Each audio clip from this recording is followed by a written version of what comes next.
What's a nice guy like Mike Tracey doing in a place like this? Certainly a guy with decades of coaching experience already in his rearview mirror isn't here to build up his resume anymore.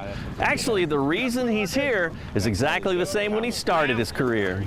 Of course we want to win, and of course we plan on winning, but we're just going to see if we can develop an environment and a culture where people care about each other and they know that we care about them, and let's just see what happens. How receptive have they been, the staff, the players themselves, parents, things like that? It's been, the welcoming has been great. I think everything's been positive.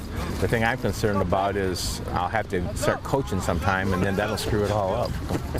When we had our meeting and he told us some of his past and his football coaching, we were pretty surprised by it. I mean, we heard that he's one of the most winningest coaches in the Western Big Six history, so you have to have respect when it comes to that. He challenges us mentally, physically, and emotionally. We have a bond that, you know, we haven't really had with most coaches in the past, so I like that. How has he built that? What are some good things he's done to grow that? Most coaches, you know, they'll go out and call the players to come to camp, or like they rely on the assistant coaches and all that, but he put it on us. He was like, the kids who come to camp, you bring them here, you know, the seniors, you take the big step. You know, you're the assistant coaches for the other kids who aren't showing up. So that's how we kind of, because he gave us respect and responsibility at the same time. Tracey's never been a guy to reinvent the game, and that has served him well through the years. And he's also a guy who knows where football begins. The relationship's really the most important thing, because I'm not going to have the advantage of knowing these kids through the classroom or having day-to-day contact with them. I was in the weight room with them after I got hired, so there is some attachment there. But the off season, once we got out of the school year, it was much better. I was with them every day, and now we have camp, so I'm starting to learn them, and they're starting to learn me. So far, so good. So what's the personality you're learning about this team as a whole, I guess? They want to win. They're not afraid to work, but I think they need to have a little different definition of what work is, and that's our job to get to that point. Mm-hmm. Maybe that's a recurring theme for a lot of teenagers, I guess, too. Is that something that, I mean, there's hope for you to say, you know what, you can do that. You know, you have to make a decision to do those things. Yes, and that's really the truth. That's what we talk about. The last word we always leave our kids with is be smart.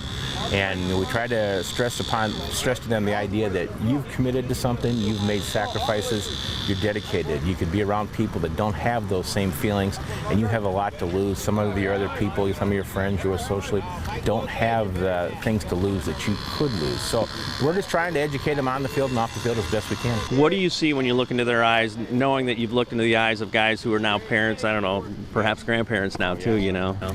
Well, there's definitely an age difference. There's no doubt about that. And I think once we get going, I hope that they realize I can hold my own with them, or coaches that are younger. But it is different. There's no doubt about that. It's scary. These kids are all younger than my own children, and that's a first for me too. But it's been fun, and it's been exciting for me. I hope it's been the same for them. Mm-hmm. We talk a lot about influence in FCA. I mean, there's a great quote from Billy Graham that a coach has more influence on a person in 1 year than anyone else can over a lifetime. I mean, given your experiences, do you believe that too? Or? I think in certain cases that could be true. I know there's some young men, especially at UT, that I know we impacted in a positive manner, and we're still friends and close today. Some of the things that they've shared with me and our other coaches lets us know that we did make an impact on them, and that's what it's all about. When the kids come back, that's the reward. And coaches, the longer you've been in it, you understand that. And why is this game so effective? Why is this sport, you know, in my mind, the greatest team sport? You know? Because it's hard. If you stick through football, if you do the things that are asked of you, you have a chance to succeed in a lot of different areas. I find now, too, in today's society, you don't have to talk kids into playing basketball. You don't have to talk them into playing baseball. You know, they're great sports, and I love them both, but they're somewhat easier. This is hard out here, but that's one of the things we have to sell. As long as we're teaching things safe, which we are, and which we'll continue to do, this sport calls for a commitment that's just tougher. And last thing, when this all came to be, you know, this wasn't, I'm sure, not just a Mike Tracey decision. There was a lot of people you had to talk to, including your lovely bride, right? Yeah, and I think basically she just wanted me out of the house, you know, since I was done at UT. But no, she's been very supportive, as she has been. We've been married for 34 years, and she probably knows the second most football in the family, I think. You know, she really knows what's going on, and she understands me and understands what football means to me and to our family. How about you? Are you the one who's going to help start Fellowship of Christian Athletes at your high school, college, or middle school, just like they have at Moline High School? To find out how, you can contact me or check out our website at illowafca.org. With the FCA Story of the Week, I'm Dan Pearson.